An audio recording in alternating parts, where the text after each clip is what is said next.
13, à partir du verset 1.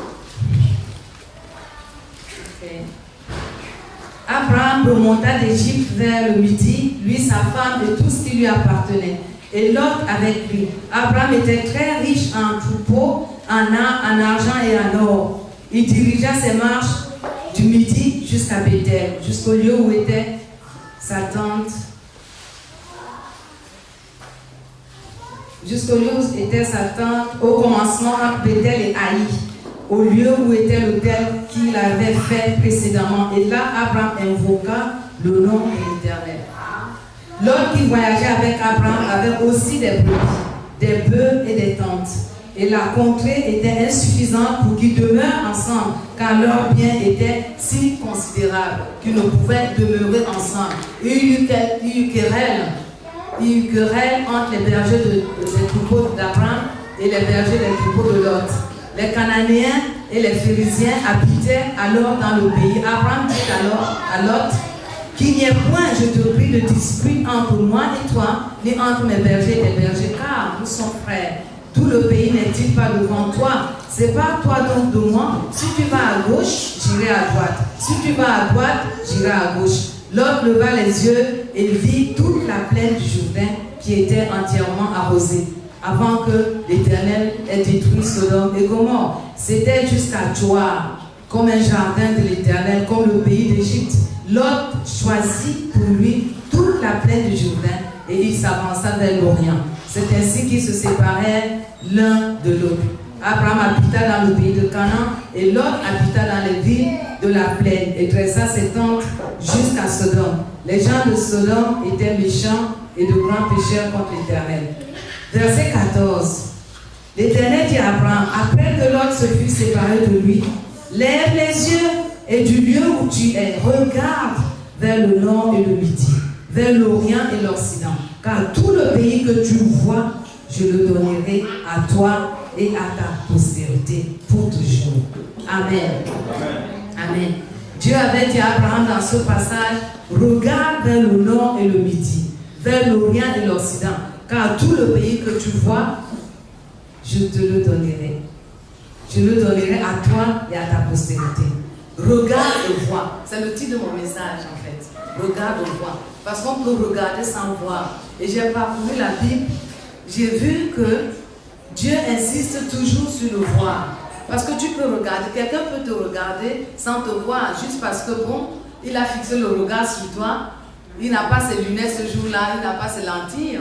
Il te regarde. Tu as l'impression qu'il te regarde, mais il ne te voit pas. Dieu veut qu'on voit.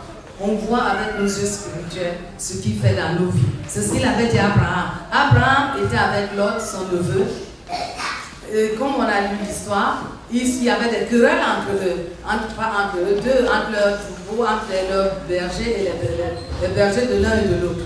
Et donc, ils se sont séparés. Abraham a dit à Lot, choisis, ou tu vas à gauche, j'irai à droite, comme l'histoire nous dit. Lot était son neveu. Lot aurait pu lui dire, non, tu es mon oncle, choisis. Ce que tu choisis, c'est bon. Ce que tu ne choisirais pas, je prendrai.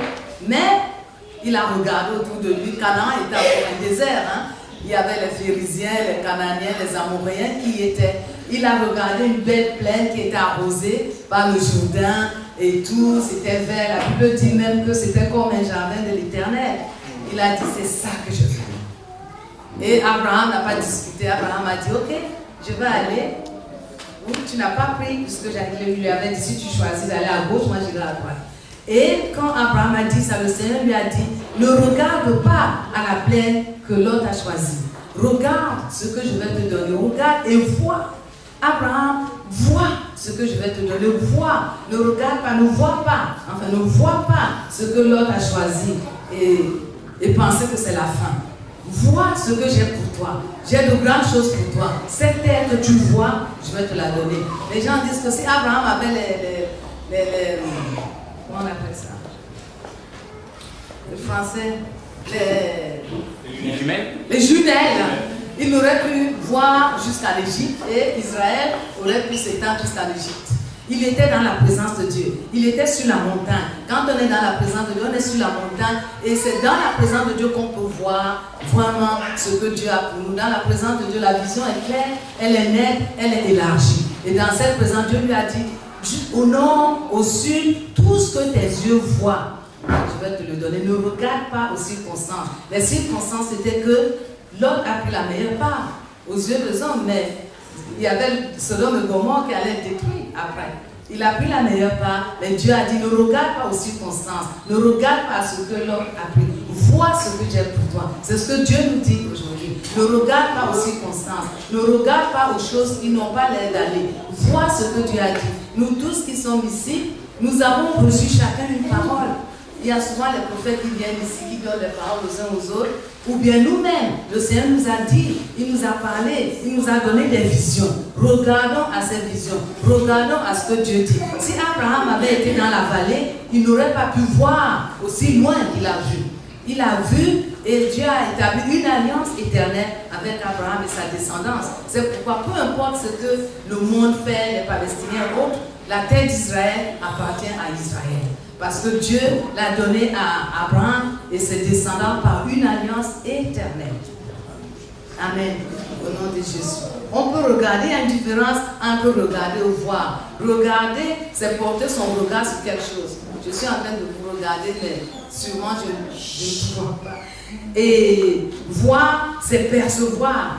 Donc, regarder, c'est porter juste un regard. Voir, c'est percevoir, c'est discerner, c'est distinguer. Et c'est ce que Dieu veut, que nous puissions avoir. Voir, on peut regarder sans voir. On était à mission, je vais donner un exemple. On était à mission à Marseille en 2014 ou 2013. Un grand groupe, on était peut-être 16. Et le dimanche, Pasteur Dieu avait reparti les groupes. Il a envoyé un groupe dans une église et il nous a envoyé dans une autre église. À la sortie du culte, on rentrait à notre lieu de résidence pour prendre notre déjeuner. Il y avait deux groupes. Samson et Michael marchaient devant nous. Et Doigo et moi, on les suivait. Et derrière nous, il y avait notre groupe. Et on marchait. Et puis, je vois Samson qui donne un coup de pied sur quelque chose. Et Michael donne aussi un coup de pied. Et je dis, les gars, vous marchez sur de l'argent. C'était une liasse de 350 €. Et je me suis penchée, je l'ai ramassé.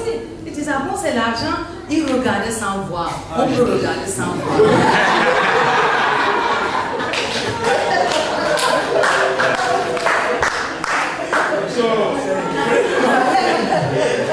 Bon, on se partagé entre nous avec 350 €. C'était les billets de 50 € en liasse. Ça aurait pu être 1 million. Ça aurait pu être une boule de diamant. Parce qu'on peut regarder sans voir. C'est pour ça qu'on passe à beaucoup. On passe à côté de beaucoup de bonnes choses parce qu'on regarde, on ne voit pas. Alléluia. Il faut voir. Alléluia. Ça, c'est les uns. Dieu dit dans Proverbe 4:20, mon fils, sois attentif à mes paroles. Prête l'oreille à mes discours, qu'ils ne se loignent point de tes yeux. Garde-le au fond de ton cœur. Dieu veut que la parole de Dieu ne se loigne point de nos yeux. L'ennemi veut qu'on regarde ce qu'il nous montre, ces images qui nous gardent dans le découragement, dans la vallée. Il nous montre, il y avait quelqu'un qui avait un petit bouton, je ne sais pas, sur quelque part sur son corps, et c'était juste un petit bouton. Et l'ennemi lui a montré, enfin, l'ennemi lui a mis dans la tête que c'était une tumeur. Et donc, dans la peur, elle est allée faire l'examen et comme on ne te donne pas le rendez-vous tout de suite, entre le jour du rendez-vous et le test, elle a perdu au moins 10 kilos parce qu'elle avait peur. L'ennemi lui a fait croire qu'au fait, ce n'est pas juste un bouton, c'est une tumeur qui de plus est cancérigène. Et donc elle a commencé à se voir son corps qui dépérissait et tout ça. Quand elle est allée faire les tests, on a vu qu'elle n'avait rien.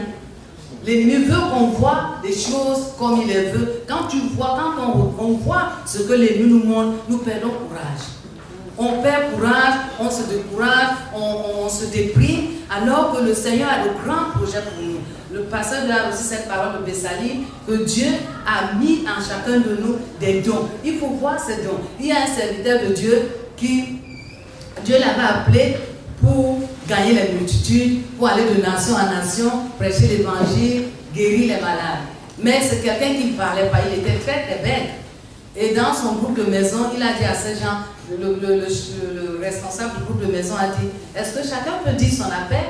Chacun a dit, moi Dieu m'a dit que je serai pasteur, moi je serai un homme d'affaires, moi je serai un homme politique, chrétien, et tout. On a des hommes politiques chrétiens, le vice-président des États-Unis est très très chrétien, un de nous. Et donc, et lui, quand on lui a demandé, il a dit, ah, moi, Dieu m'a dit, comme il était bête, pour que ça sorte, les gens étaient impatients, ça a pris peut-être 5 minutes. Dieu m'a dit que je prêcherai l'évangile dans les nations. Et le responsable de celui lui a dit, tu peux te taire, toi tu ne parles pas. Comment tu vas prêcher l'évangile?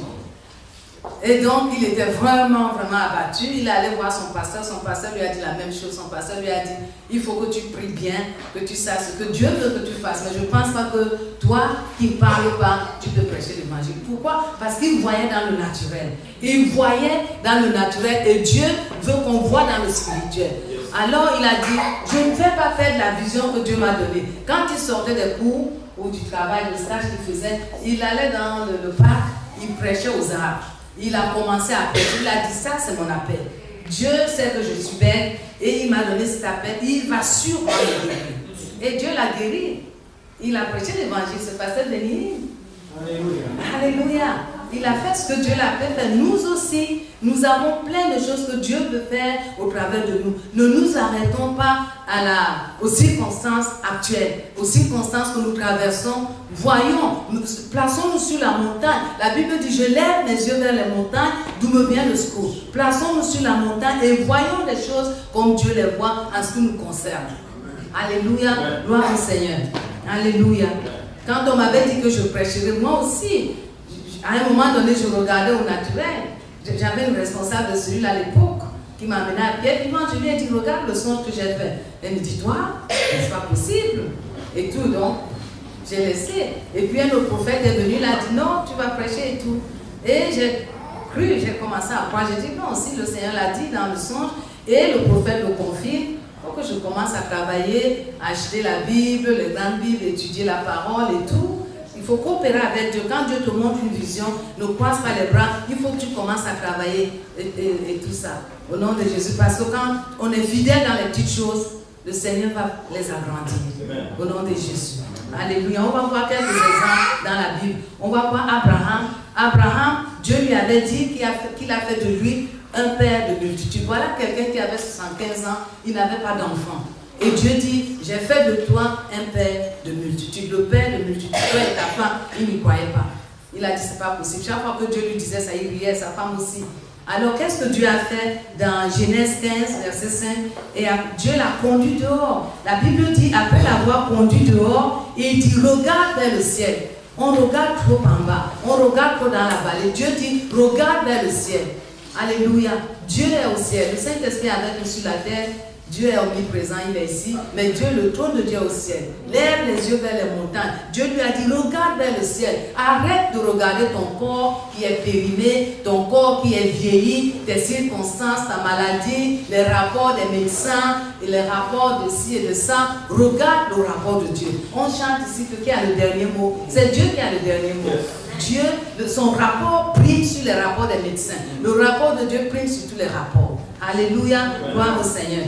Il a dit, regarde au ciel et compte les étoiles. Si tu peux les compter, il lui dit, telle sera ta postérité. La Bible dit, Abraham crut.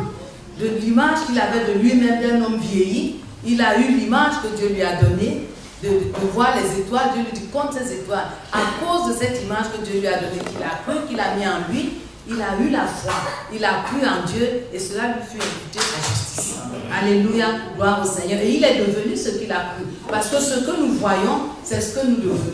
Ce que nous voyons, c'est ce que nous confessons. Ce que nous voyons, c'est ce que nous disons. Quand tu arrives le matin, le dimanche, tu demandes à quelqu'un, oh bonjour, comment était ta semaine? Oh, ma semaine était bien, il y a le défi, mais Dieu est fidèle. Tu vois une autre personne, comment était ta semaine? Oh, c'était bien, Dieu est fidèle, on fait confiance en Dieu. Tu vois une autre, oh non, rien ne marche, c'est la routine, c'est toujours ça. C'est ce qu'elle voit. qu'elle confesse. Alors que Dieu lui montre que voilà ce que j'ai pour toi. C'est ce que Dieu te dit que tu dois confesser. Même si ce n'est pas encore arrivé, les circonstances vont s'aligner à la parole de Dieu. Alléluia. Parce que notre Dieu est fidèle. Notre Dieu est capable. Notre Dieu est puissant. Alléluia. Ce n'est pas un Dieu qu'on, on ne peut pas se laisser distraire. Il y a beaucoup de choses qui se passent sur la terre maintenant qui attristent notre esprit, nous les enfants de Dieu. Tu vois, mais après on se ressaisit, on se souvient à qui on a cru. On se souvient à qui règne, qui domine sur la terre, qui a le dernier mot. On doit se ressaisir, sinon on va chanceler comme les autres. Alléluia, gloire au Seigneur. Abraham donc crut à Dieu, il a évolué. Non seulement dans Genèse 15, Dieu a changé sa vision. Dans Genèse 17, Dieu a changé son nom. Parce que Dieu voulait que cette vision qu'il lui a donnée, qu'il puisse la proclamer, qu'il puisse la confesser. Qu'est-ce que tu dis de toi quand les circonstances arrivent? La Bible dit, quand David s'était réfugié, était à un moment donné un roi, un futur roi, mais il a été réfugié politique. Il a été à Tchiklag. Et à un moment donné, il est rentré de guerre, il a trouvé qu'on a enlevé toutes ses affaires, sa femme et tout. Il a pleuré toute la journée, la Bible dit. Il a pleuré toute la journée dans 1 Samuel 30. Mais la Bible nous dit qu'après ça, il s'est ressaisi. Et la Bible dit, David s'est encouragé dans le Seigneur. Tu t'encourages dans le Seigneur. Tu penses à ce que Dieu a dit. Dieu n'est pas un homme pour mentir. S'il y a quelqu'un qui est vérité, c'est Dieu. Tu te souviens de ce que Dieu a dit. Tu parles aux circonstances. Si c'est la maladie, si c'est une situation d'emploi ou quelque situation que ce soit, voilà ce que Dieu dit. Et cette situation, Jésus n'a-t-il pas dit, si tu parles à cette montagne, tu lui dis d'autres, ôte-toi de là, jette-toi dans la mer, elle va s'enlever et se jeter dans la mer. Est-ce que Jésus ment? C'est quelle que soit la durée. Il y a des circonstances qui ont tellement duré, comme Lazare qui avait duré dans la tombe. Mais qu'est-ce que Jésus a fait?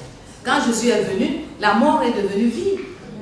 La mort qui était dans Lazare s'est transformée en vie. Sa soeur lui a dit, mais non, ça peut durer, il pourrit, la vieillir, ils sont déjà dans la tombe. Jésus lui a dit, si tu crois, tu verras la gloire. C'est la même chose que le Seigneur nous dit. Et cessons de regarder à ce que l'ennemi nous projette. Voyons ce que Dieu a dit de toi. Tu t'encourages, j'espère que tu as une autre. La Bible dit, écris, grave la parole de Dieu, grave la prophétie, écris-la. On ne peut plus les écrire sur les pierres, dans ton cœur. Quand tu veux, le temps vient, que l'ennemi veut tu te couches la nuit, le matin, tu as bien prié la nuit avant de te coucher, le matin tu te lèves la tête noire, dépression, découragement, parce que l'ennemi a projeté ces images de défaite, de découragement, c'est toi la rejetée, personne ne te voit, tu es humilié, regarde ceci, c'est un mensonge. Alléluia, c'est un menteur. La Bible dit les menteurs répètent le mensonge. Dieu a un grand avenir pour toi. Alléluia. Tu peux être dans une escale maintenant. Ne confonds pas l'escale à la destinée finale. Ne confonds pas l'escale à la destination finale. Il y a encore des choses pour toi. Alléluia. Gloire au Seigneur. Amen. Alléluia. Gloire au Seigneur. Gloire à Jésus. Alléluia. Donc tu t'encourages au Seigneur. Tu prends les paroles que Dieu a dit. Voilà ce que Dieu a dit de moi. Voilà ce que je suis. Voilà ce que Dieu a dit. Moi, je ne peux pas me lever le matin et dire que je suis la reine d'Angleterre. Je ne le serai pas. Dieu ne m'a jamais dit que je serai reine d'Angleterre. Je ne peux pas me lever et commencer à confesser que j'habite au palais de Buckingham Palace. Ce n'est pas ce que Dieu m'a dit. Tu comprends? Les gens font ça. Claim it, have it. Non, you can't claim. Tu ne peux pas claim. Tu ne peux pas réclamer ce que Dieu ne t'a pas donné. Dieu t'a donné une parole spécifique.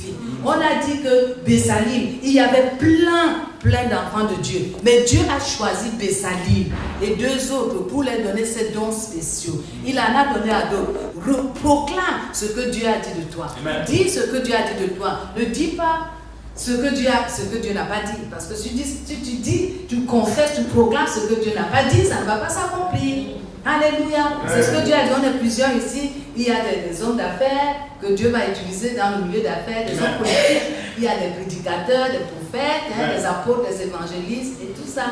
Demande à Dieu si tu ne sais pas encore ce que Dieu a dit de toi et confesse-le sur ta vie. Dieu, dans Genèse 17, a dit à Abraham, maintenant que je t'ai donné l'image pour changer la vieille image que tu as donnée, un corps vieilli qui ne peut pas avoir d'enfant, je change aussi ta confession. Il a changé son nom. D'Abraham, il a dit, ok, désormais, Genèse 15, change de vision. Genèse 17, je change ta confession. Il a commencé à confesser, je suis père de multitude. Il n'avait pas d'enfant. il n'y avait encore rien. Si tu confesses ce que tu vois, ce n'est plus la foi. La foi confesse ce qui n'est pas encore là. C'est l'évidence des choses qu'on espère. Hein, n'est-ce pas? Alléluia. Il n'avait pas encore d'enfant. Il disait, comment tu t'appelles? Je suis père de multitudes. Je suis sûr que les gens se moquaient de lui. Je suis père de multitudes. Comment tu t'appelles? C'est de la part de qui? Père de multitudes. Il s'appelait père de multitudes et les autres l'appelaient père de multitudes parce que ce que tu déclares, c'est ce que les autres voient aussi. Si tu te vois comme une sauterelle, c'est comme ça que les autres te voient. Quand tu commences à confesser cela, ça renouvelle ta pensée. Ça renouvelle la vision que tu as de toi-même, de ce que tu as dit. Père de multitudes. Où sont tes enfants? Je suis père de multitudes. Ne me demande pas les enfants, c'est ce que Dieu a dit. Je confesse ce que Dieu a dit. Et le reste, c'est la responsabilité de Dieu d'amener à l'accomplissement ce qu'il a dit. Alléluia. Car que moi je confesse, je coopère avec Dieu. Je dis Seigneur, le reste ce n'est pas ma responsabilité. Dieu a dit, la Bible dit avec Dieu rien n'est impossible. On n'a jamais dit avec Alice rien n'est impossible. Pourquoi je vais porter un fardeau que Dieu ne m'a pas donné? Je fais ce que Dieu m'a dit de faire. Je déclare ce que Dieu a dit. Que je déclare sur moi-même, le reste c'est sa responsabilité. Est-ce que tu veux donner gloire à ton nom ou pas? Oui Seigneur, je veux donner gloire à mon nom. C'est ce que Dieu dit et il va le faire. Alléluia. Peu importe la durée. Déclare ce que Dieu a dit, la vision que Dieu t'a donnée. Ne la remplace pas par la fausse image que l'ennemi nous donne. La Bible dit, Abraham a évolué dans Romains 14, Romains 4, verset 17 à 21, la Bible dit, je t'ai établi père d'un grand nombre de nations. Il est notre Père devant celui auquel il a cru. Dieu qui donne la vie aux morts et qui appelle les choses qui ne sont point comme si elles étaient. Dieu veut qu'on appelle des choses qui ne sont point, qui ne sont pas encore arrivées comme si elles étaient. Parce que dans le spirituel, il nous les a déjà données. Dans Éphésiens 1, il est écrit qu'il nous a bénis de toutes les bénédictions spirituelles dans les lieux célestes. Alléluia. Par la confession, on amène ces bénédictions à se matérialiser. On n'attend pas qu'elles se matérialisent pour commencer à les confesser. Non, ce n'est plus la foi, comme j'ai dit. Et donc la Bible dit, espérant contre toute espérance, il crut, Abraham crut, en sorte qu'il devint père d'un grand nombre de nations, selon ce qui lui avait été dit de la part de Dieu, telle sera ta postérité. Et sans perdre dans la foi, il ne considéra point que son corps était déjà usé. Il ne considéra point l'image que l'ennemi voulait lui donner. Tu es déjà vieille, tu ne vas pas te marier, tu es ceci, tu es très maigre, tu es très grosse, tu fais ceci et tout ça. Il ne considéra pas ça.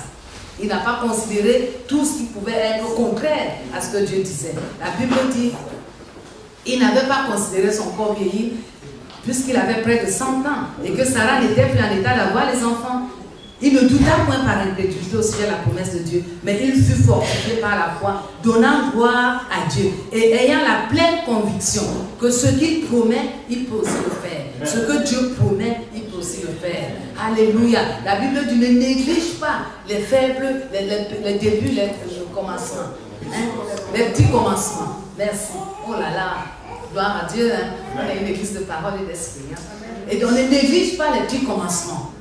Si tu es fidèle dans les petites choses, c'est Dieu qui va élargir. Alléluia. Alléluia. Gloire au Seigneur. Alléluia. Un autre exemple, Jérémie. Jérémie, Dieu l'a appelé. Dieu a dit à Jérémie, je t'appelle pour que tu arraches, tu abattes, tu détruises, tu anéantisses. Regarde, je t'établis, Jérémie 1, 10, 12. Regarde, je t'établis aujourd'hui sur les nations, sur les royaumes, pour que tu arraches, tu abattes, et que tu ruines, que tu détruises, que tu bâtisses et tu plantes. Et Jérémie dit non, mais je suis qu'un enfant. C'est ce qu'on dit aussi. Il y a tellement de raisons qu'on dit, Dieu, tu vas prêcher la parole. Tu dis non, j'ai pas ceci. Par exemple, parole ou business, ou n'importe quoi que Dieu t'a mis à cœur. Non, j'ai pas le diplôme qu'il faut. Non, j'ai pas le skill qu'il faut. Non, j'ai pas ceci ou bien, oh, ils sont très racistes ici. On passait hier à Bishop Gate. On a prié là-bas parce qu'apparemment, ils ne recrutent pas beaucoup de personnes de couleur. Donc on s'est arrêté là-bas pour prier. On passait notre chemin, mais on a prié. Quand même que cette forteresse s'abatte, on commence à recruter les gens de couleur et de minorité. Hein. Et donc,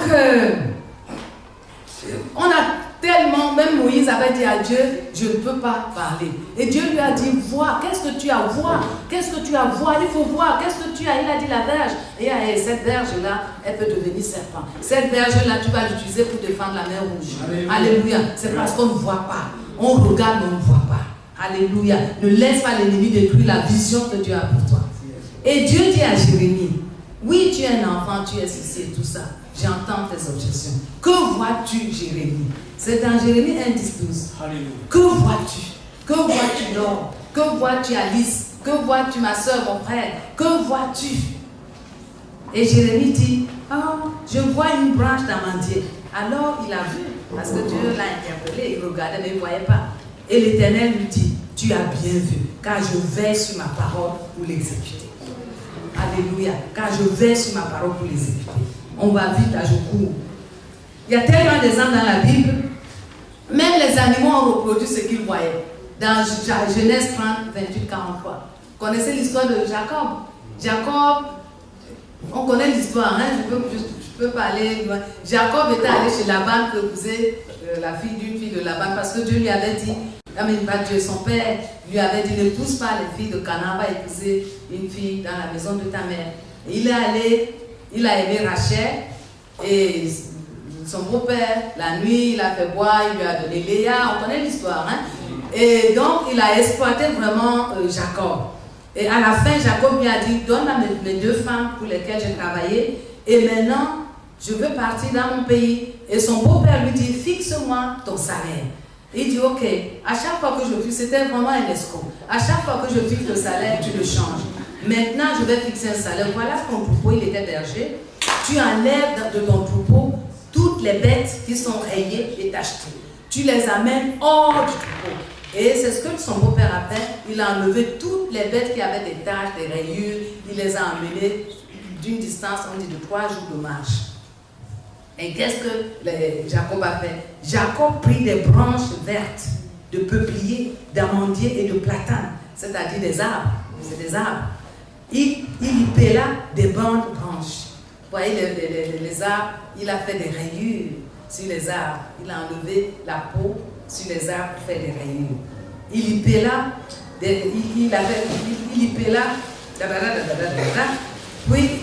des bandes blanches, des bandes blanches, mettant en nu le blanc qui était sur les branches. C'est dans la Bible, Genèse 30, partie du verset 37 à 39. Il y pela des bandes blanches, mettant en nu le blanc qui était sur les branches. Puis il plaça les branches qu'il avait pelées dans les auges, dans les abreuvoirs, sous les yeux des brebis. Alléluia. C'est là où les brebis venaient boire. Et quand les brebis venaient boire, pour qu'elles entassent en chaleur en venant boire. Quand un animal entre en chaleur, c'est-à-dire il se met en ovulation pour les êtres humains, prêts à concevoir. Et donc, les brebis entraient en chaleur près des branches et elles faisaient des petits rayés tachetés et marquetés. Et les brebis ont reproduit ce qu'elles voyaient. Les bêtes ont reproduit ce qu'elles voyaient. Et combien à plus forte raison, nous, les enfants de Dieu. C'est pourquoi Dieu insiste que ma parole ne se loigne pas de tes yeux. Parce que ce que tu regardes, tu finis par le devenir. Le troupeau a reproduit ce qu'il a vu. En fait, leur vision a déterminé leur fruit.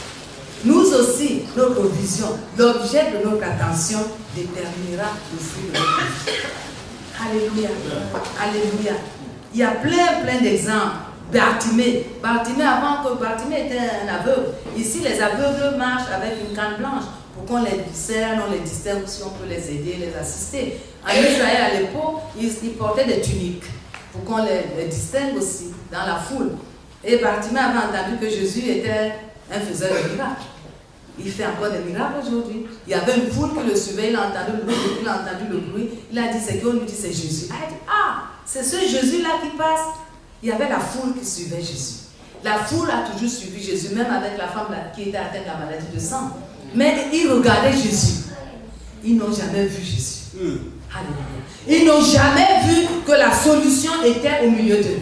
Ces gens qui suivaient cette foule, c'était une foule avec plein de problèmes, plein de maladies, plein de dettes, plein de situations, plein de célibats, plein de non-logements, plein de chômeurs. Mais ils suivaient Jésus. Chez nous, dans mon pays, les gens, tu vois une foule qui suit, et tu sors, tu dis, mais qu'est-ce qui se passe? Je ne sais pas. Pourquoi tu suis? Tout le monde suit, tout le monde court. C'est la foule. Christelle, les gens courent, tout le monde court, tout le monde fuit. Il y a quelque chose qui se passe là-haut et tout le monde. Et toi, tu sors, tu veux savoir ce qui se passe. Qu'est-ce qui se passe? Je ne sais pas. Mais la personne court. Donc les gens couraient, ils étaient autour de Jésus, mais ils ne voyaient pas. Ils regardaient Jésus, mais ils ne voyaient pas que la solution était au milieu d'eux, la vie était au milieu d'eux, le faisait le miracle était au milieu d'eux, celui qui peut ressusciter les morts était au milieu d'eux, celui qui peut changer les situations était au milieu d'eux, celui qui guérit était au milieu d'eux. Bartimée l'a vu. Et Bartimée a été délivré. Quand on l'a appelé, on n'a pas le temps de lire, c'est dans Marc. Quand on a appelé Bartimée, les gens même ont essayé, les gens qui ne me voyaient pas ont essayé de le faire. Ah, tais-toi. Ah, Marc 10, 46 à 53. Ils ne voyaient pas, ils regardaient, ils ne voyaient pas. Bartimée voyait. Il était physiquement aveugle, vous voyez, mais spirituellement, il voyait.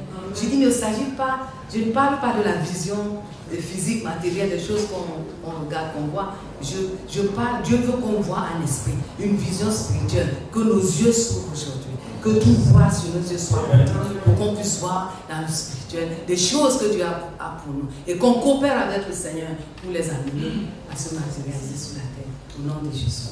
Bartimée voyait, il a vu que ce don, c'est quelqu'un qui ouvre les yeux, c'est quelqu'un qui fait des miracles. Et donc, quand les gens, oh, tais-toi, Bartimée, il s'est levé, il a levé sa tunique. Jésus n'avait pas encore prié pour lui, il s'est vu guéri. Il s'est vu guéri parce qu'il a dit non, cet homme, il s'est vu guéri, il a enlevé sa tunique, il allait vers Jésus sans tunique d'aveugle. Donc, quand Jésus lui a dit effectivement, qu'est-ce que tu veux que je fasse? Toi que je vois, paf, vois, il a vu. Hey. Et pendant ce temps, tous ces chômeurs, tous ces misérables, tous ces endettés et tous ces, sans logement, couraient après Jésus, regardaient mais ne voyaient pas. Alors qu'ils pouvaient avoir leur solution là. La femme qui était atteinte de la maladie de sang, pareil. Toute la foule suivait Jésus, elle a vu quelqu'un qui peut la guérir. Après 12 ans d'humiliation, après 12 ans de rejet, après 12 ans de honte, après des années de paroles, quand tu as une maladie comme ça à l'époque, c'était considéré comme une maladie impure. Donc elle était insultée, elle était la rejetée, elle vivait dans la honte. Mais elle s'est vue. Elle a dit, cet homme, je ne peux pas le toucher parce qu'il est saint, je suis impur, mais je veux seulement toucher le bord de son vêtement. Elle s'est vue guérie. Et c'est ce qui lui est arrivé. Elle était la seule, la Bible enregistre qu'elle était guérie. On n'a pas parlé d'autre. Mais il y avait la foule. Et Pierre lui a même dit, quand Jésus a dit, qui m'a touché? Elle a vu la puissance de Jésus. Elle a vu, parce que quand elle a touché, une puissance est sortie du Seigneur, qui l'a touché, elle était guérie. Jésus a senti qu'une puissance était sortie. Il s'est retourné vers Pierre et ses disciples. Qui m'a touché? Tout le monde regardait, mais les gens ne voient pas. Jésus dit, quelqu'un m'a touché. Alléluia, quelqu'un m'a touché. Le jour où tu touches Jésus-Christ, tu deviens quelqu'un. Alléluia. Tu n'es rien. Le jour où tu touches Jésus-Christ, tu deviens quelqu'un. Alléluia. Tu peux être président des États-Unis, tu peux être maire, tu peux être reine d'Angleterre. Tu n'as pas touché Jésus, tu n'es absolument rien. R-I-E-N. Tu peux être quelque chose sur la terre pour combien d'années? Il y a l'éternité ou en affaire. Le jour où tu touches Jésus, tu deviens quelqu'un. Jésus a dit, quelqu'un m'a touché. Une femme qui était rien. Une femme qui vivait dans la honte. Son mari l'avait rejetée parce que, avec cette maladie, elle n'avait pas d'enfant, elle n'avait rien. Le jour où elle a touché Jésus, elle est devenue quelqu'un. Jésus l'a appelé quelqu'un. Jésus a dit, quelqu'un m'a touché. Alléluia. Le jour où tu touches Jésus-Christ, tu deviens quelqu'un. Nous tous, nous n'étions rien. On a tous, je pense que tout le monde est sauvé. Nous avons touché Jésus et on est devenu quelqu'un. Nos noms sont marqués dans le livre de vie. Et Dieu compte sur nous pour qu'on aille amener d'autres gens à le toucher. Alléluia. Gloire au Seigneur. Nous devons avoir notre regard spirituel aiguisé. Notre Dieu nous aime. La Bible dit dans Jérémie 29, 11, que les projets qu'il a pris ne sont pas des projets de malheur. Malheur, si tu veux analyser malheur, il y a beaucoup de choses dedans. Condamnation, même quand Dieu amène la conviction, il veut qu'on marche dans la sanctification parce qu'il veut nous faire du bien.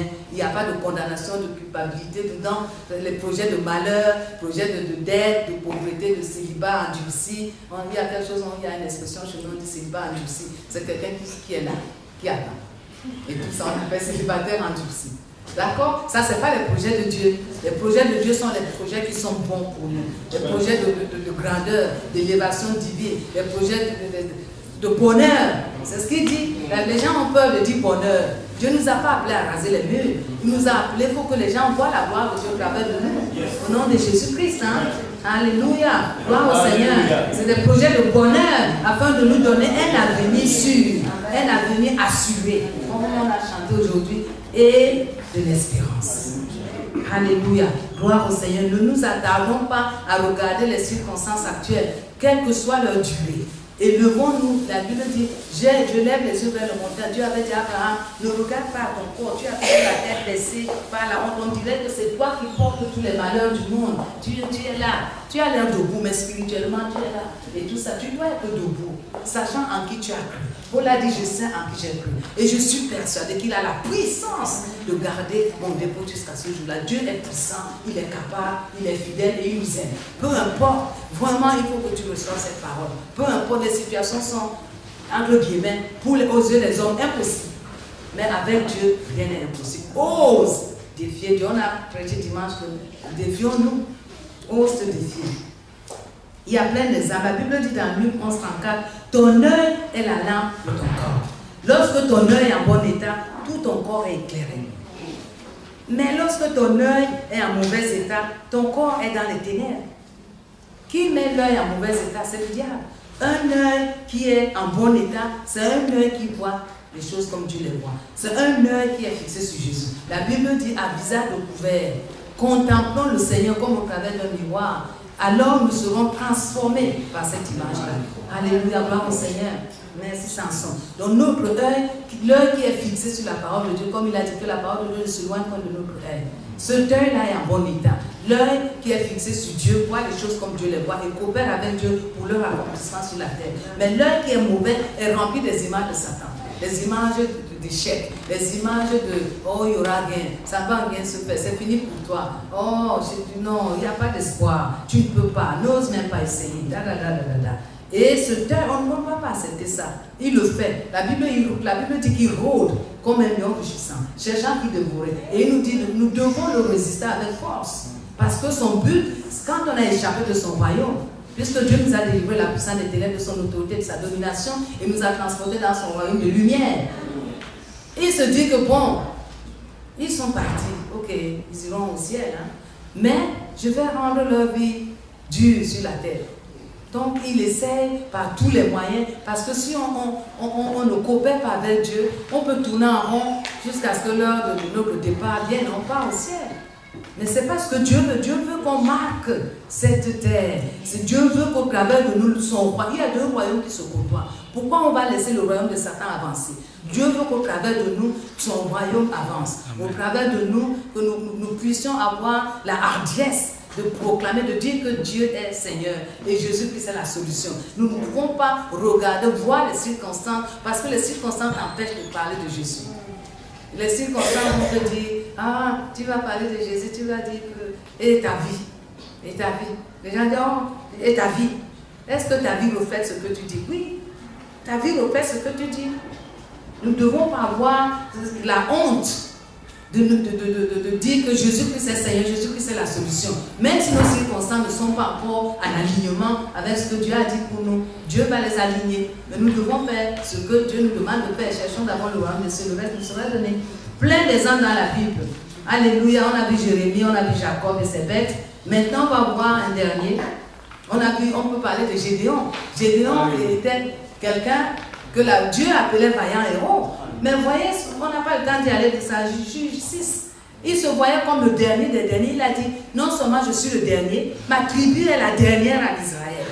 Dieu lui dit, écoute, enlève ces images. Commence à te voir comme un vaillant héros. Amen. Est-ce qu'il n'est pas devenu un vaillant héros? Est-ce Est-ce que Dieu ment? Oh non. Est-ce que Dieu ment? Ce qu'il a dit te concernant, il va l'accomplir. Même si les circonstances actuelles crient. Satan utilise les circonstances pour crier fort. Le Saint-Esprit te parle doucement, avec amour, avec gentillesse. Alléluia. Avec douceur, je voulais dire. Gédéon se voyait comme le dernier des derniers. Dieu lui dit que non, ce n'est pas l'image que j'ai de toi. Ce n'est pas comme ça que je t'ai créé. Je t'ai créé et j'ai fait de toi un vaillant héros.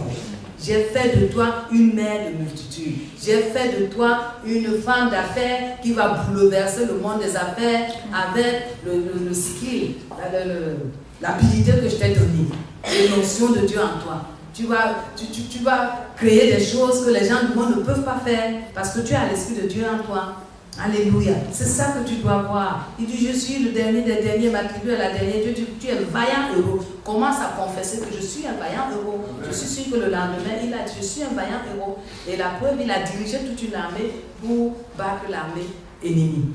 Dans notre dernier passage, 2 Rois, chapitre 6, verset 15 à 10, on connaît l'histoire. C'est Élisée, le serviteur de l'homme, de Dieu, se leva le bon matin et sortit. Et voici une troupe entourait la ville avec des chevaux et des chars.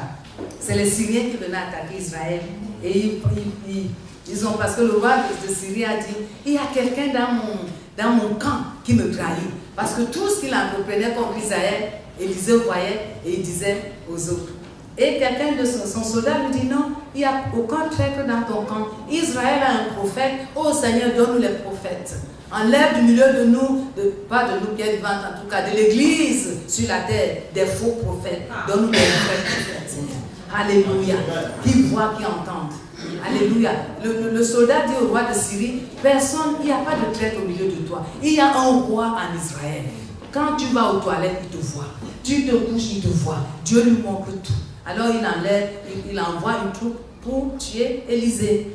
Et donc ils arrivent, la Bible dit le serviteur de l'homme, ils étaient entourés par toute une troupe ennemie. Et son serviteur, le serviteur d'Élisée, se leva de bon matin et sortit. Et voici la troupe entourait la ville avec des chevaux et des chars. Le pauvre, il dit à l'homme de Dieu, le serviteur dit à l'homme de Dieu, ah mon Seigneur, on est fini. Quand on regarde aux circonstances, on pense qu'on est fini. Quand on regarde à ce que nous vivons actuellement, nous n'avons pas encore atteint la plénitude de ce que Dieu veut faire dans nos vies. On est dans des escales, mais on ne peut pas se fixer, on ne peut pas voir l'escale. Il faut voir, on peut regarder l'escale, mais il faut voir la destination finale, ce que Dieu a dit qu'il va faire, c'est ce que nous devons voir. Et le monsieur, le serviteur dit, ah mon Seigneur, comment ferons-nous? Il était saisi de peur parce qu'il voyait avec les yeux naturels. J'ai dit, quand on voit les circonstances avec les yeux naturels, on est saisi de peur, on est saisi d'angoisse, on est saisi de dépression. On a tout genre de choses qui amènent même les maladies physiques, les AVC, tout ça, les soucis et toutes les inquiétudes. Je ne dis pas que tous les AVC sont sous le souci, hein, mais je dis ça peut entraîner ça. Quand tu ne dors pas bien, tu es angoissé, tu passes des nuits blanches, tu finis par être un peu malade, hein, quand même. Et donc, et le serviteur de Dieu, il a dit, mon Seigneur, comment ferons-nous? Et on est entouré d'une armée ennemie. Et il répondit, ne crains rien. Dieu est en train de me dire, ne crains rien. Ne crains rien. Ne regarde pas, ne vois pas les circonstances. Tu peux les regarder, hein, mais ne les considère même pas. Considère celui qui est au-dessus des circonstances. Considère celui qui appelle des choses qui ne sont pas comme si elles étaient. Considère celui qui appelle à l'existence ce qui n'est pas. Considère celui qui crée un chemin là où il n'y a pas de chemin. Alléluia, gloire au Seigneur. Ah, je suis très béni par ce message. Yes. Alléluia, gloire au Seigneur. Et il lui dit, ne crains point, car ceux qui sont avec nous sont en plus grand nombre. Le serviteur ne voyait pas. Il voyait l'armée ennemie avec ses chars. Ceux qui sont avec nous sont en plus grand nombre. Alléluia, oh mon Dieu. Ceux qui sont avec nous. Et qu'est-ce que Élisée a fait? Il a prié pour son serviteur. Il a dit, l'Éternel, il a dit, et Élisée pria pour lui et dit, Éternel, ouvre ses yeux pour qu'il voie. Et l'Éternel ouvrit ses yeux, les yeux du serviteur, qui vit la montagne pleine de chevaux et de chars de feu autour d'Élisée. Quand tu vois ça avec les yeux spirituels, le naturel est assujetti au spirituel. Alléluia. Tout ce que nous vivons dans le naturel est le résultat de ce qui se passe dans le spirituel. C'est pourquoi Dieu insiste que nous devons renouveler notre pensée afin que le spirituel puisse primer, dominer dans le naturel et annuler toutes les images de l'ennemi. Je ne peux pas prêcher. Moi aussi, j'avais cette image. Mais le Seigneur, ce que Dieu a dit, c'est ce qui se passe. Alléluia, gloire au Seigneur. Je ne peux pas faire ceci, c'est ce qui se passe. Quand le pasteur me dit de prêcher là, quand la dernière chanson d'adoration approche, je suis saisie de peur. Avant, j'étais tout le temps Suzanne, pour moi, ça arrive là. Mais tout ce que Dieu demande, je peux dire au pasteur que je ne peux pas. Là, tout à l'heure, je disais, est-ce que je peux lui dire, pasteur Dieu, can you just preach? Mais il faut obéir. Tu vois, il faut obéir. Même si c'est dit, Dieu ne va pas nous donner des choses pour lesquelles on a la facilité, la capacité. Sinon, il n'aura pas la gloire. La Bible dit dans 2 Corinthiens 3:5 que notre capacité vient de Dieu. Si c'est des choses qu'on peut faire comme ça, Dieu n'aura pas la gloire. On va dire, j'ai fait. Je l'ai fait. Mais si c'est moi. Non. Mais quand tu sais que je ne peux pas. Quand la dernière chanson approchait là, j'ai dit, oh mon Dieu, comment je vais faire? Mon cœur battait. Je me lève, je m'assieds. Je vais aux toilettes, je reviens. Et tout ça. Mais quand je me suis mise ici, j'ai dit, Seigneur, j'obéis. Fais ce que tu as fait. Que ton nom soit glorifié. Alléluia. On va se lever et prier. Alléluia.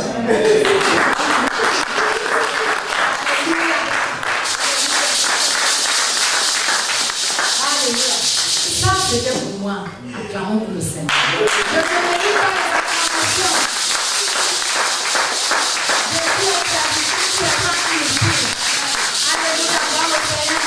Quand tu fais ce que tu te demandé à faire, la Bible te considère comme un serviteur inutile. Parce que tu as fait ce que Dieu t'a demandé de faire. La gloire au Seigneur. Acclamons encore pour le Seigneur.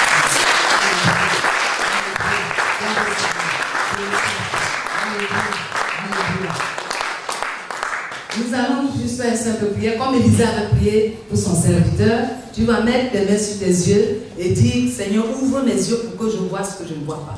Ouvre mes yeux pour que je vois l'invisible. La Bible dit, ayant le regard fixé sur des choses qui sont invisibles et non visibles, parce que les choses visibles sont passagères. Les circonstances que tu as vécues l'année dernière, est-ce que tu les vis encore? Ou bien il y a 5 ans, il y a 10 ans? C'est passager.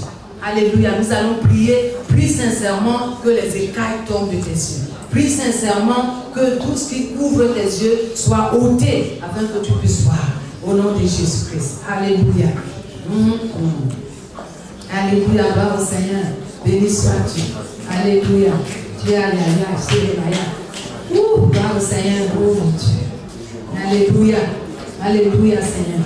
Alléluia, Seigneur, tu es avec nous. La parole que tu as donnée à passer Dieu, que tu avais donnée à Bessalie, les dons. Bessalie ne les voyait même pas, Seigneur, mais quand tu l'as dit à Moïse, Moïse lui a dit, il a commencé à les voir et il a commencé à travailler l'or. Seigneur Dieu, nous prions aujourd'hui, Seigneur, que tu ouvres nos yeux, ouvre mes yeux, Seigneur, pour que je vois. Seigneur, place-nous au sommet de la montagne. La parole qu'on a eue en début d'année, c'est que ceux qui se confient à l'Éternel au milieu de leur force, ceux qui s'attendent à Dieu, c'est dans ta présence que la vision est claire. Garde-nous dans ta présence, Seigneur, que les circonstances de nos vies ne nous empêchent pas de lever la tête, de voir, compter les étoiles comme Abraham, voir, Seigneur, que tu as fait de nous, Seigneur, une armée puissante pour avancer ton royaume sur la terre. Tu as fait de nous, Seigneur, des apôtres, des prophètes, des évangélistes, des pasteurs, des docteurs. Tu as fait de nous des hommes d'affaires chrétiens,